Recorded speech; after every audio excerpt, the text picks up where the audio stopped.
અમેરિકાના હાઈવે પર દોડતી 18 ટાયરની એક ટ્રક માત્ર માલ સામાન નહીં પણ મોતનો સામાન બનીને ફરી રહી છે. કલ્પના કરો એ નિર્દોષ રાહદારીની જે પોતાના રસ્તે જઈ રહ્યો હતો અને અચાનક એક પળની ટક્કર તેને મોતના મુખમાં ધકેલી દે છે. પણ જ્યારે પોલીસ તપાસ કરે છે ત્યારે જે સત્ય બહાર આવે છે તે આખા અમેરિકાને હચમચાવી નાખે છે. જે વ્યક્તિ આટલી વિશાળ ટ્રક ચલાવી રહ્યો હતો તેની પાસે અમેરિકામાં રહેવાનો કોઈ જ કાયદેસરનો કાગળ કે હક નહોતો. છતાં પણ તેને સરકારી લાયસન્સ કોણે આપ્યું?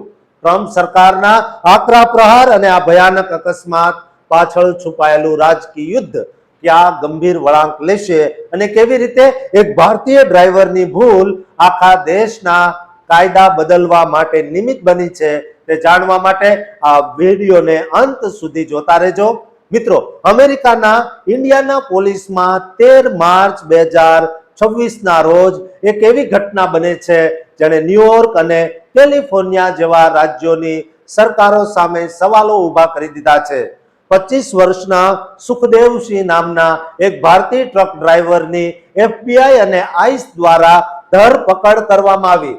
ઘટના એવી છે કે 6 માર્ચ 2026ના રોજ સુખદેવસિંહ પોતાની સેમી ટ્રક ચલાવી રહ્યો હતો ત્યારે ઇન્ડિયાનામાં એક રાહદારીને જોરદાર ટક્કર લાગી. આ અકસ્માત એટલો ગંભીર હતો કે ભોગ બનનાર અમેરિકન નાગરિક હાલમાં હોસ્પિટલમાં જીવન અને મરણ વચ્ચે ઝોલા ખાઈ રહ્યો છે.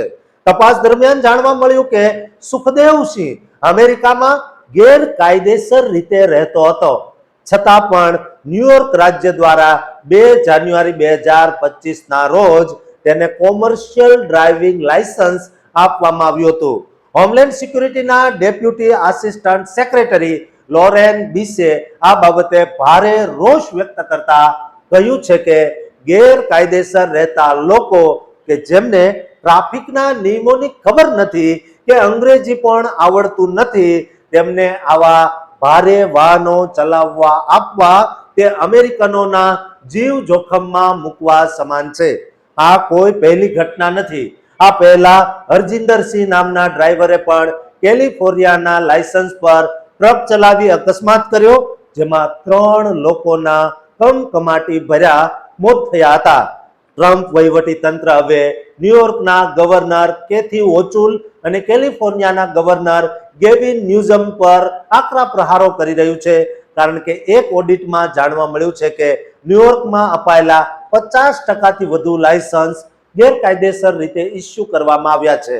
રાષ્ટ્રપતિ ટ્રમ્પે તાજેતરમાં જ દલીલા લો પસાર કરવાની વાત કરી છે જેનું નામ એક 5 વર્ષની બાળકીના નામ પરથી રાખવામાં આવ્યું છે જેનું મૃત્યુ પણ આવા જ એક ગેરકાયદેસર ડ્રાઈવરના અકસ્માતમાં થયું હતું. અત્યારે સુખદેવસિંહ આઈસની કસ્ટડીમાં છે અને તેની સામે ડિપોર્ટ કરવાની પ્રક્રિયા શરૂ કરી દેવામાં આવી છે. આ ઘટના બાદ હવે અમેરિકામાં વસતા તમામ ભારતીય ટ્રક ડ્રાઈવર અને ખાસ કરીને જેમના વિઝા સ્ટેટસ ક્લિયર નથી તેમના પર તપાસનો ગાળિયો કસાઈ રહ્યો છે. અમેરિકન જનતામાં પણ આ મામલે ભારે રોષ જોવા મળી રહ્યો છે. ત્યારે શું દોસ્તો, ભારતીય ડ્રાઈવર વગર અમેરિકાના રસ્તાની તમે કલ્પના કરી શકો છો?